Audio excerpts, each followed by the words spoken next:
네, 반갑습니다. 도도튜브입니다. 오늘 전해드릴 소식은 국내 완성차 5개사 중 올해 유일하게 국내 시장에 신차 출시 계획이 없는 르노의 소식인데요.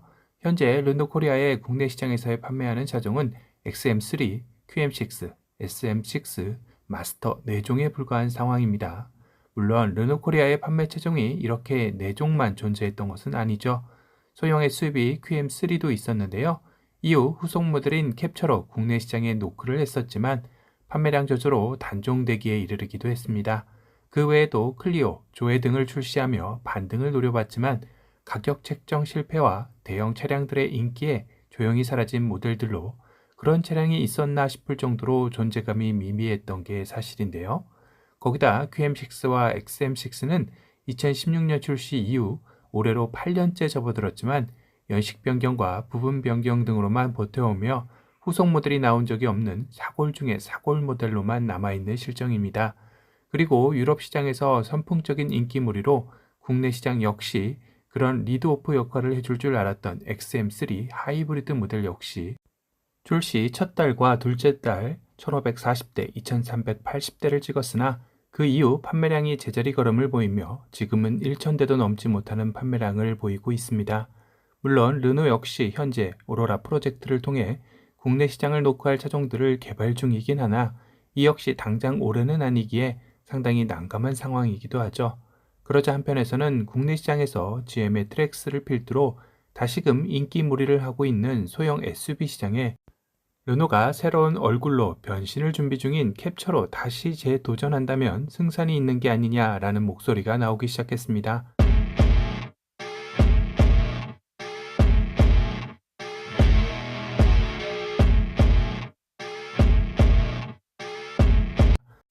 그도 그럴 것이 현재 르노는 경쟁이 심한 유럽의 소형 크로스오버 부문에서 우위를 선점하기 위해 캡처의 페이스리프트 모델을 준비 중인 것으로 알려져 있기 때문이죠.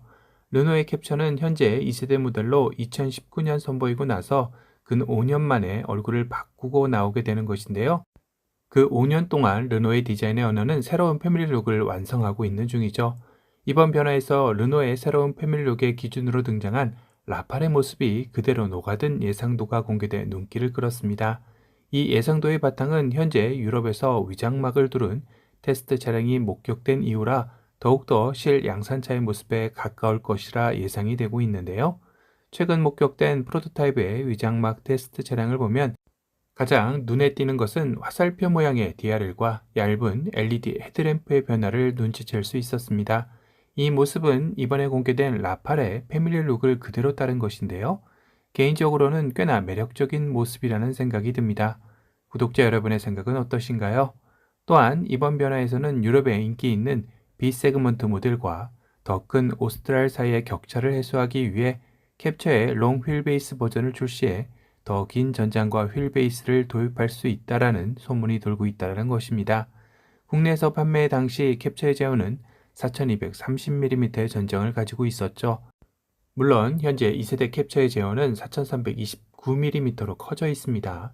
그래도 국내 현재 소형 SUV군인 트랙스 4540mm, 니로 4420mm, 트레일블레이저 4410mm, 셀토스 4390mm, 코나 4350mm, 베뉴 4040mm와 비교해서 베뉴를 제외하고 가장 작은 사이즈입니다.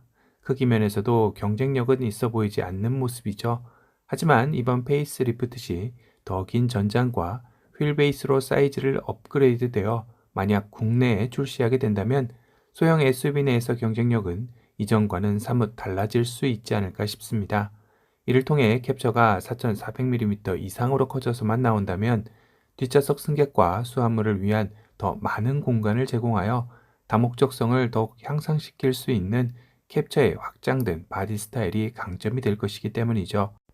현재 국내 소형 SUV 시장의 파이는 지난달인 5월만 놓고 보면 1위 셀토스 4790대, 2위 트랙스 3396대, 3위 코나 2400대, 4위 니로 1968대, 5위 트레일블레이저 947대, 6위 베뉴 511대로 5월 한 달 전체 판매량만 놓고 본다면 14,000대로 1만 대를 훌쩍 넘어서는 수치입니다. 특히 새롭게 등장한 트랙스 크로스오버의 판매량 상승이 눈여겨볼 만한 점이겠죠.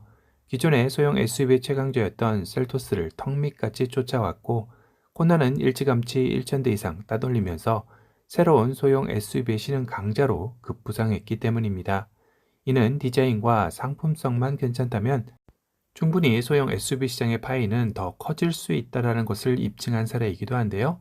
결국 르노 역시 현재 오로라 프로젝트를 진행하고 있다고는 하지만 이 모델은 QM 시리즈의 일환으로 나올 것으로 알려져 있기에 QM6의 후속 모델일 가능성도 제기되고 있는 상태입니다.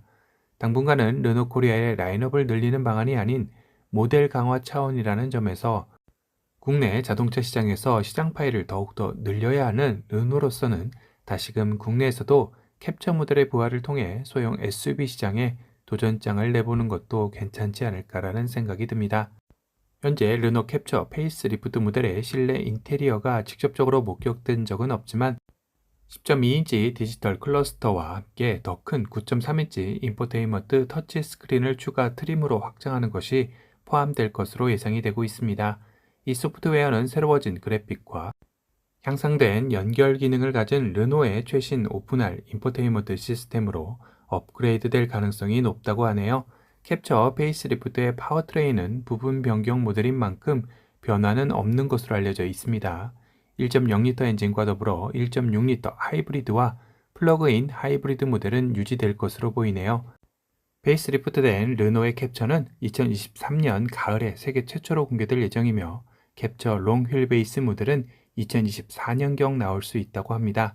오늘은 르노가 갈 길 바쁜 국내 시장에서 이렇다 할 신차 소식 없이 올해의 하반기를 맞이하는 시점에 해외에서 들려온 캡처의 페이스리프트에 대한 최근 소식에 대해 전달해 드렸습니다. 과연 르노는 국내 출시 신차는 오로라 프로젝트만 고집할 것인지 새로운 모델로서도 도전할지 궁금해지는 시점이네요. 오늘 영상이 도움이 되셨다면 도도튜브 구독 알람 설정 부탁드리고요. 또 다른 신차 소식으로 찾아뵙겠습니다. 지금까지 도도튜브였습니다. 감사합니다.